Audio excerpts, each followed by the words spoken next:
AI agents are everywhere, automating tasks and making decisions at machine speed. But agents make mistakes. Just one rogue agent can do big damage before you even notice. Rubrik Agent Cloud is the only platform that helps you monitor agents, set guardrails, and rewind mistakes, so you can unleash agents, not risk. Accelerate your AI transformation at Rubrik.com. That's RUBRIK.com. Welcome to the Overcomers Overcoming podcast series, where we profile those who have either overcome or are in the process of overcoming a life topic. I'm Ron Cooper, founder of the Cooper Culture, along with my wife and business partner, Marty. We have three purposes with this podcast series. We want others to know that there are multiple solutions to any life topic that you may be experiencing. We also want you to know that no matter what you're experiencing, you're not the only one going through this, that there are others who have experienced whatever it is you are experiencing. The other thing, the third topic might be if a decision you made sometime in the past led to whatever topic that you are confronted with for the moment, we want to help you make informed decisions. We want to learn from the past along with you to be able to project into the future. We have with us today Corey Green, who is on the second episode. And Marty, would you say he has a very unique life experience? He's overcome challenges of the past, his childhood and so forth, and he's passing forward some of his life experiences, and he's doing that through karate. Yes. If you listen to his first podcast and the challenges he had growing up, and the second one is how he is using those challenges to help others, special needs, and just advancing others and helping them with their life challenges and how to cope in life. This episode is particularly intriguing because you'll be able to clearly see how he's leveraging his past of having overcome a period of being bullied and a low self-esteem, not knowing where he fit in. And through karate, he is able to identify special needs people. Now, let me tell you up front, Marty and I believe that everybody has special needs. We have a special need to be loved and otherwise, but there are some who have other types of special needs for which Corey has a very unique ability to be able to sense and identify, but further identify a tailored or customize a tailored program of karate that deals specifically with helping a person overcome any special needs. Very intriguing. I've never heard of this before, and so it's a very unique talent and trait he has. So listen along with us. It's and just see if you can learn of this very special talent that he has. Corey, it is great to have you back with us. And Corey, you have just a tremendous life story. For those who have not listened to episode 1, certainly want to encourage people to do that, to learn of your background. But what you're doing, Corey, is building on your background. You've overcome various aspects of that and moving forward to through karate, and you're able to discern special needs. And Marty and I and our listeners are very interested, Corey, in what you are doing with karate and special needs. Can you take us through that and just help us with this? I think what's happened, thank you very much for having me on, by the way. It's my honor to always be on with you, and it's an honor to be able to share my life experiences and the doing and to get the word out about the good news. What I have discovered over the past few years is, who you are. What is your purpose? And I've understood what my purpose was a while back, but it's becoming more and more relevant to me in my eyes that I have something very special that I need to get out there. And there is other people out there that teach people with special needs martial arts. There's Sensei Coach Cohn with the U.S. team. I respect immensely. Sensei Marquez out in California. And the other sensei that teach the other para-athletes on the U.S. karate team, which my athlete is also on for the past 5 years. Since the last podcast, I learned that they are going to have the international event that we were supposed to go to last year. Last year was supposed to be Costa Rica, but we're going to go to Curacao, which is a paradise island, right? Boo-hoo. And then in November, we're going to be going to Dubai for his third international event. Now, I also taught the first blind woman to ever win a medal and the first girl with autism to ever qualify and compete, and also the first person with autism to ever qualify and compete. And that was on CNN News in 2006. I don't want to discredit any instructor ever about their accomplishments, but what's happening in my world is that I'm able to develop people from scratch really fast. Like the blind student, she won silver in 7 months from scratch. And then the other gentleman, Ryan, we're going to talk about all his historical accomplishments, which is around 9 or 10 historical things he's done. And then we have a boy we haven't talked about named Joel in a wheelchair that's won over 20 consecutive gold medals. So I don't know. I'm trying to say this as respectfully as I possibly can. And please, if anyone out there knows of someone that can do this, please let me know, because I'd love to meet them. But is there anyone out there that can teach people that have autism, that are blind, or in a wheelchair, and make them all national champions or international champion medalists? And that's my point. Karate is not about sports, really. It's about self-defense. However, there's a sport aspect to it, and there's an inspirational aspect to it. And because I've been in this high level for such a long time, I've not really taken it for granted at all. I'm dumbfounded that I'm actually there, and because I didn't realize that my life would lead to this point and to get to this level. Now, a lot of people are confused on what karate is. Now, I call it traditional karate. Most people that do karate call it karate. Modern is what most people know of. If you go down the street to a lot of schools, there's a lot of those places. But there's not many traditional karate schools left in the United States. It's really hard to find. And I can tell you how to find those places as well. But going back to, like, what traditional karate is, let me tell you like this, just to work on pronunciation. SpongeBob SquarePants says it's not called karate, it's called karate. And when a child told me that, I've been using that ever since. And it really helps people know how to say it. And what karate means is empty hand. So what I teach is a specific style of karate called Shitoryu. And so when most people Google karate, you are shown this vast amount of information. What you need to look for is 4 major styles of karate. There are over 220 different types of karate. The 4 major styles are called Shitoryu, or Shitaru, Wadoryu, or Wataru, Goju-ryu, and Shotokan-ryu. Ryu means style. The 4 major styles of karate came from 3 main areas of Okinawa, the island of Okinawa. So if you did the Naha style, you did Naha-te. Naha-te was the port of, there was a city called Naha, so it's the port of Naha. If you live by the Tamari port, you did Tamari-te. If you live by the Shiri Castle, you did Shiri-te. Of the 4 major styles, Shitoryu is the only one that has all 3 influences from Okinawa, from all those 3 areas. Traditions, katas, bunkais, basically everything you need to know for self-defense. Kabuto is weapons, but karate means empty hand. Weapons were first taught so common folk could defend themselves. Empty hand or karate training was then derived as a system of more than just punching and kicking, but a way of living. There's only 2 versions of Shitoryu that are recognized worldwide, Kenzo Mabuni and Kenwa Kuwako. These are stepbrothers from the founder Kenwa Mabuni, thus the Kenkai International Association and the Nihon Karate Kenwakai. We've been members of that organization since 1998. And what all that means is when a student earns a belt with us, their name is written on their belt in Japanese, as well as our association name. So if someone wants to go to a different country in the world, they can walk into a school with our belt, and then they can start at that belt rank and not have to start over as a white belt.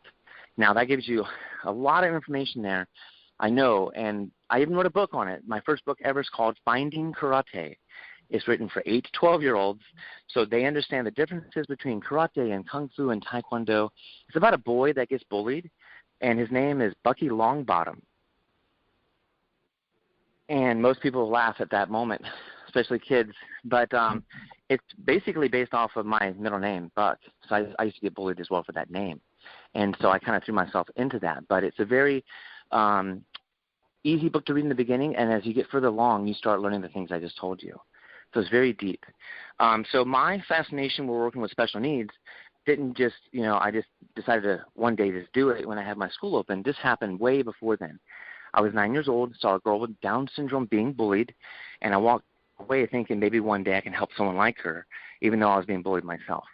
And then fast forward 9 years, the first person I ever teach is a boy named Octavian Mosesian. And he's still my friend on Facebook, and he found me after all the years. And I haven't seen him since he was 6 years old, but he earned his yellow belt in 4 months. And his brother also earned his yellow belt, and his brother is a typical developing guy. Real quick, just to fast forward in their life, the brother Andreas, he did serve in the military, in the Navy, and he also should have the world record for fire breathing, like the longest fireball, by the way. So interesting how they turned out, right? But Octavian and his brother inspired me to teach people with special needs alongside those that don't have special needs. And from day one, that was the idea, and then this has spurred all these other things since then. Corey, let me interject here. You, I'm sensing, have a special sense to identify people with special needs. Just curious, is that from years of schooling? Do you have several PhDs and the like? Is that how all this came about? People have asked me if I went to college for what I know, or if I'm an occupational therapist. There's actually footage of someone thinking I was not. I never have ever claimed that. I learned all these things through trial and error. So I look at it like this. Before I started teaching, Bruce Lee would say a couple things. He said a lot of things, but Bruce Lee, some of the things I took from him that I put it into my own life was take what is useful, disregard what is not. So when I found things that were useful in my own training, I would keep those things and remember those things. Same thing in teaching. You keep the things that are really useful, but you disregard what doesn't work, or you just shelve it for the time being if you think it might work on a different person. So I learned these things through, like I said, each student. And at first it was just, let's just try to get them to move like everyone else. But then I noticed that there was hurdles and obstacles that were making it difficult for them. And then when the CNN News thing happened, I still was that naive to not realize what I was doing. I did not realize I was onto something like a therapy. And when that boy started proving it to me that he could do it, I was fearful that he was not going to be able to get through the kata when he went in front of CNN News and everyone else. But he did it. In fact, I haven't had that problem with anyone really being able to get through it. It's usually typical developing people that have trouble sometimes because of the fear. But getting these people over the fear, creating the environment, telling them what to expect. I understand where their position's at. I understand how their brain operates. I understand what they're good at, what they're not good at, where they lack things, where they need things. And so I create the environment for them to develop and grow into the person they're supposed to be. And that's what I do. I do have that intuitiveness. I can tell if a child has special needs. I've had parents bring their kid to my school, not tell me that their kid has special needs. And I can identify certain markers or traits or characteristics or mannerisms or behaviors in that kid within 60 seconds or less. I'll teach the class. Wow. I'll get done. I'm meeting with the parent. I'm like, hey, I just noticed there's something going on with your child. Is there anything you're not telling me? Oh, yeah, she has Asperger's. Oh, okay. Well, people want their kid to feel normal. I get it. People want their kid to be accepted. I get that. But there's something else. The way that people are programmed are different. The whole PC, Apple, that is really how it is. I don't have an Apple phone. I don't know how to use an Apple phone. I train myself to use Samsung. I am using Samsung. But the other version, I had to learn how to teach them. So if you watch Kung Fu Panda, the parallels of Kung Fu Panda and Karate Kid in my life and Top Gun and some other movies are just ridiculously, insanely close to what I'm doing. Like, for example, Kung Fu Panda, the first one. The teacher has to figure out how to teach the panda differently. Remember that? And so he used food. That was the tool. But I don't use food, by the way. I never use food. It doesn't work that way. But I use tools that I know that they will be able to use, to utilize, or to gravitate towards. And it doesn't just work on these methods I use. Real quick, I'm sorry. They don't just work on kids with special needs is all ages. And go ahead. Sure. Corey, what I'm discerning from knowing you is that you are leveraging your past experience, your childhood, without specifically describing, we are aware that you've overcome some things, the bullying and doubt and so forth in your life. It seems you are leveraging that experience to help advance other people. Marty, you sense the same thing? I do. I have a question. You said that you teach special needs and you teach children that do not have special needs. There's a saying that says we want a child with special needs to adapt and learn other children. Why don't we teach children that don't have special needs how to learn and get along with those with special needs? So I'm wondering if within your training, do you work with those that don't have and help them understand those that do have special needs? The thing about my dojo is that when you come in here, you're going to have people walk in that you didn't know even trained here. Like we have people with cerebral palsy, get in the wheelchair, people that have quirks about them. So people have to know how to deal with other people. What we actually have developed is a society within our own school. So what you're going to see in this school is pretty much what you're going to see out in the world. And getting those people to work with other people is essential. Getting kids to work with other kids is essential because they're the future. And what I've noticed in the past 5 years, maybe 7, is that there's more empathy of the new generation coming up than there was in the past. So I think that is happening, but it's that pendulum hasn't swung the other way where people start really trying to help those with needs. And just because someone doesn't look like they have a special need doesn't mean they don't. So right. You have to not assume. You have to try to figure out how to communicate with people. And that is the problem. People are not communicating with those that don't communicate. That whole in-crowd thing is still there. However, I think people need to find their purpose when they're young and feel comfortable in their environment and be understood, and someone that can show them empathy and caring, and being intuitive and almost like be their friend, but not. You got to be their sensei, but you got to have fun with them, but you got to make sure they learn. So it's a mixture of several different emotions that I have to be careful to walk that fine line with, because I've had a kid come in, like he's very shy. He's like 15, very difficult with social situations, but I was able to pull him out of his uncomfortable zone and put him in a comfort zone. So when he gets here, he's fine. That's another thing I want to point out real quick. People are fine when they get to the school, but getting to the school sometimes causes anxiety for a lot of different people. Mm-hmm. And it's weird because they get here, they feel fine. They train, they feel great. But going here, people feel, or just anywhere, they feel the anxiety. And I don't know what that is, and I'm still trying to figure that out. So. Mm-hmm. All right, Corey, I'm guessing that people, adults or children, come into your school thinking they want to learn, I'm going to say just the self-defense part of karate. But as you have very eloquently stated, within 60 seconds or so, you can identify if they have special needs. Do you at that point work with particularly the parent or, even an adult, to tailor a training program to what you're discerning as their special needs? Is that how you work your school? Absolutely. There's a process to it. You have to take the kids that are not, like right now, because I'm in this new place, everyone's up their game. I have to change my game just to help them be able to go further than what they were before.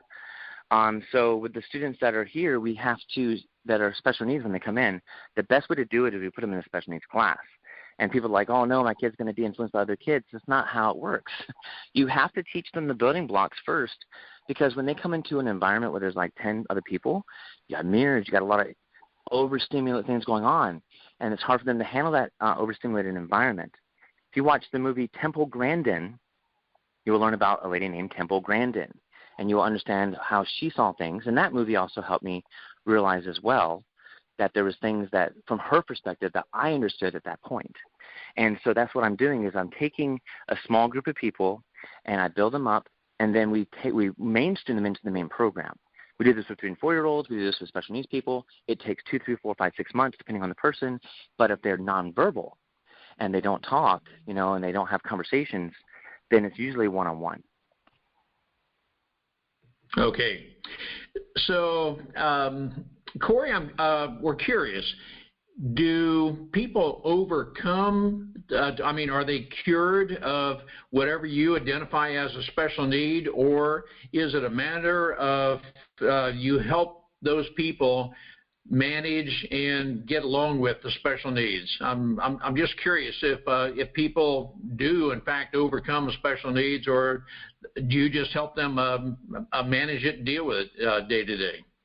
I don't think you can really, like autism, they said that you just can't. It's part of your life. But managing it and dealing with it is what people have to do. PTSD, people have to deal with PTSD. You have to deal with it. So, you have to have some kind of outlet, a positive outlet, and whatever that might be, that's also key. So it's a therapy per se. You have to have a therapy for yourself to get through this world, because the world we live in is quite different than it was even, 2 years ago. So we help the kids understand there's other people out there, but we don't say, oh, he has autism, and not, we don't do that at all. We let them try to figure it out. And if I know of a kid that has a special need, and like that parent that brought their kid in and wouldn't think I knew, I just teach them as if they were part of the class. I deal with them. And then what happens is the other kids around them are surpassing this new kid, greatly. And sometimes that makes that kid feel worse because they didn't take the right approach. And, again, it's the labeling that parents don't want. But you have to go through it like a prescription. You have to go through things in a process to get the result you want, right? You can't just, force it. And you can't force special needs kids like that. You have to gently help them. And I just teach special needs kids in a special needs class 1 day a week, because that's all they need for that first month or two. Their brain is so fast that they're going to think about the things I taught them in a minute lesson. They're going to think about it so much that they're going to duplicate it at home, and they're going to dream about it, and they're going to just constantly do it. And then once we get them to figure out the basic principles of the yellow belt, 2/3 of it, and they earn stars on their belts for encouragement and things like that for free. We don't charge them anything for that. But we try to get them so where they can go into that beginner class, and they can be like everybody else. And Ryan, he's been teaching people without special needs for 10 years. The guy that has autism on the U.S. team. So we've kind of came full circle, where you have people with and without special needs helping those with and without special needs.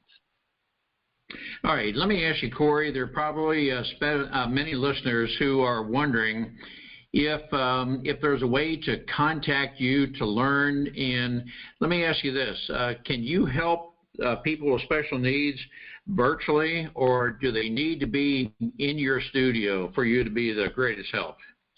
Well, it's a great question, because that leads into something that I have waited to say for a long, long time. I meet people that tell me, hey, I have a kid that has a special need. I live in Pennsylvania. There's a school down the road. I think they can help my kid. That's what happened with CNN. Everyone saw the CNN video, and they thought, oh, wow, this guy can do it. Everyone can do it. That's not the case. That's why I wrote the textbook, Karate Wise, and published it 3 years ago, is to teach people how to do basic karate the way that I do it.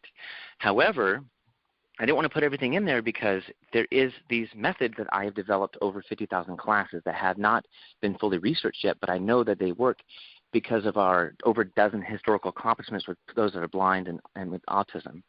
And so what I'm telling you is that they need to be in a physical environment. They cannot learn this in a virtual environment, because you have to use the auditorial, which is listening. You have to use the visual, which is the sight, seeing, and the tactile, which is the hands-on.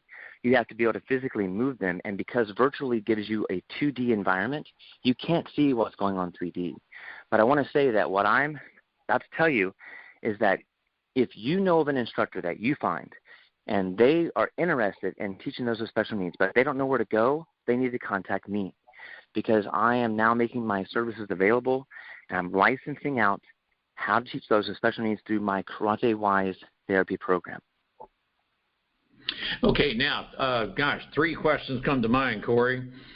How would a person contact you, or would you want for them to contact us first to be able to take action on everything you're saying? Well, they would need to contact me. They would contact the school. My website is greenskarate.com. My email is greenskarate@gmail.com. And then the phone number, just to make it easy as well, is 423-405-DOJO, which is 3656. So if you contact me, then I can contact that person back, and we can have communications. And then one more thing I want to tell you real quick is that I've also thought of a different system for each level. Like if a school has less than 100 students, or 100 to 250, or 250 to 500, we got different tiers already set up. And the other thing is it helps not only the student, but it helps the parent, it helps the community, but also it also helps the school. The thing that I would do with the instructors around the world is do 5 virtual videos with them over a course of a year after I physically come to their place and help them make their environment better. And then on top of all that, in my own community, I already have hospitals and organizations funneling people to my school because of my work and because of my historical accomplishments. I would be able to go to that school's city, and I would be personally going into those places and telling them about this particular school that's using my particular licensed out methods, so that way I can funnel people that use my methods to that particular martial arts school. Okay, great. Now, do you certify people who can meet the special needs? Is that what you're explaining here? Yes, there's different levels. Like the first year that the person is teaching is level 1, and they have that certificate on display. We mention them on the website as well as a certified school that's using our methods of instruction. And so once they've completed the year, because it's gonna take about 8 to 16 hours for me to teach a head instructor how to do this. It's not going to take a lot of time. It's just getting the students to come in and then practice with that person. Initially is what we're going to do with every single one. We're going to just have a few students, show them how it works, and then we're going to tailor it to their martial arts program, because it has to be done a certain way.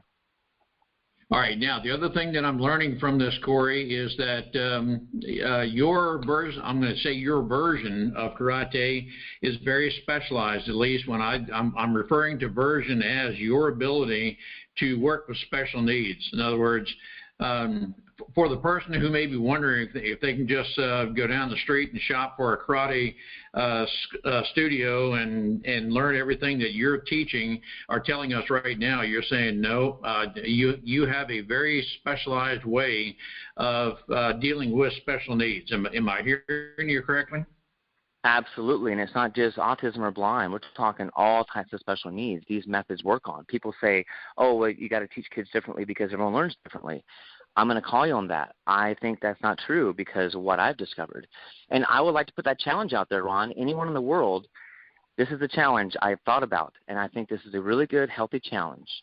You pick anyone in the world you want, except for Coach Cohen, because I respect him. I wouldn't want to go against my own coach for the U.S. Para Team. But you pick anyone in the world, and you give us 3 or 4 students, same background, same family dynamics. Give me 30 days. They get 30 days, I get 30 days. We get the same amount of time, okay? And I guarantee you that I'll have better results than that person would ever imagine. And in 90 days, kids are going to be transformed completely. I just need the compliance of the student. That is just great. Now, let me ask maybe a final question and bring this in for a landing. But I'm thinking now compliance with the students. Can you help us who are outsiders, at least Marty and I, maybe some of our listeners are not karate certified?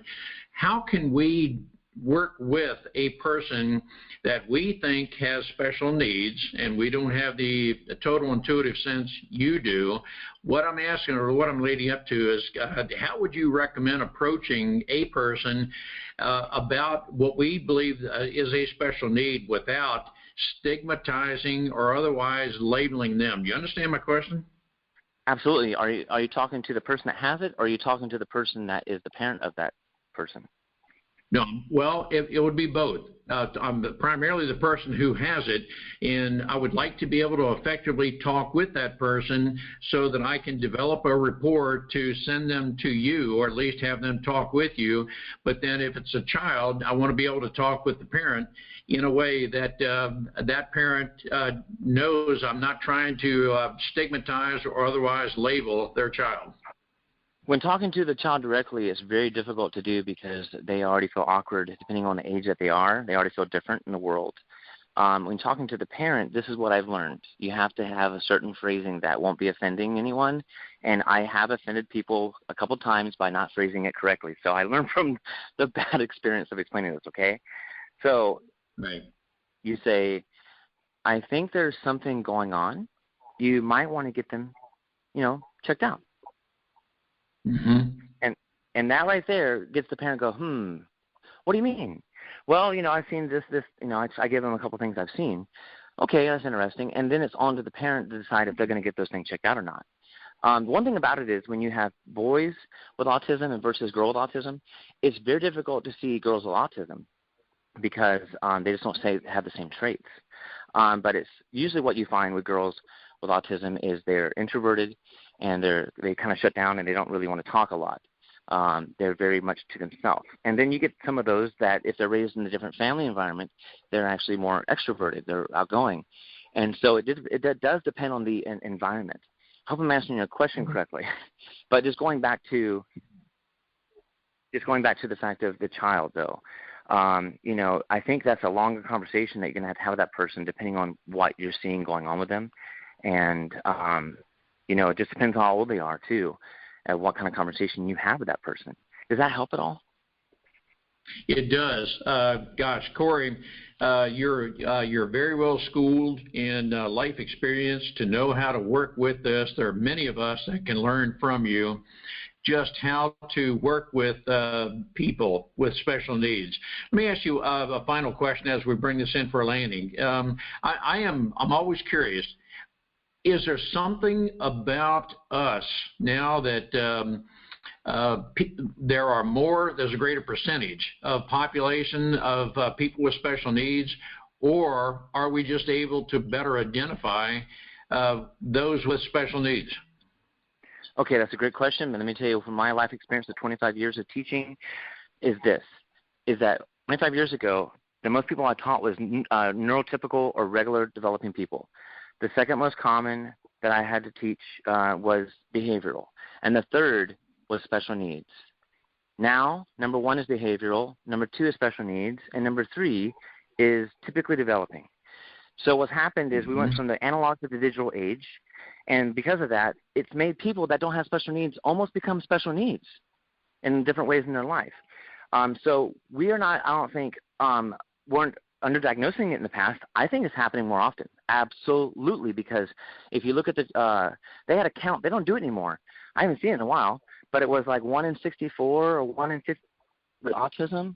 I haven't seen the next results, and I don't know why that hasn't been out, but they used to do that every other year. When I started teaching the boy with autism that was on CNN, it was 1 in 160, and then in the matter of 10 years, it went to 1 in 50. So wow. I think it's happening more. Okay, yes. Corey, you have great insights, and Marty and I admire you for having overcome your past, and I'm going to use a different term.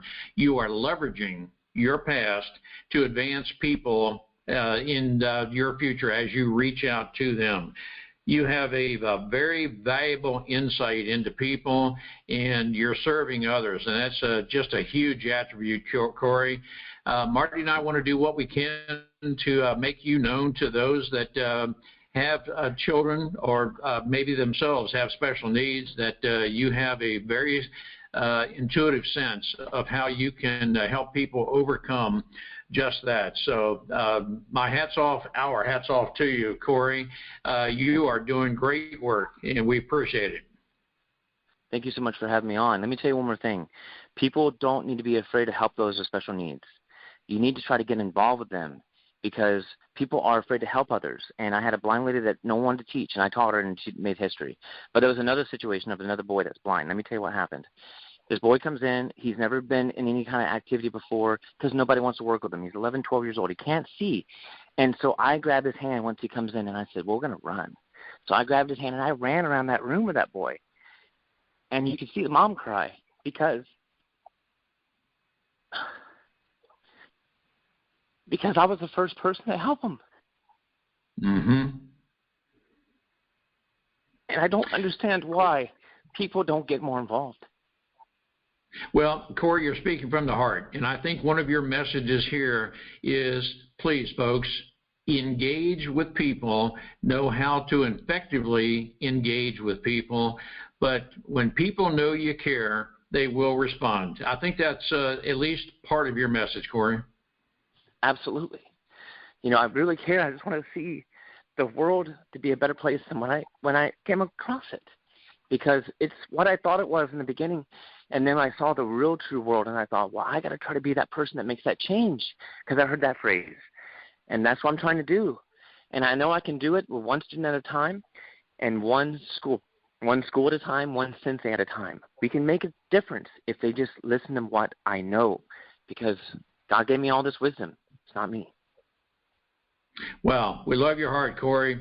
Thank you so much for reaching out. Thank you for your heart, and you have overcome a lot. But even more important, you're working today and forward to advance people. Well, we do appreciate that. Thank you for having me on. It's always an honor to be on your show. Thank you, Corey.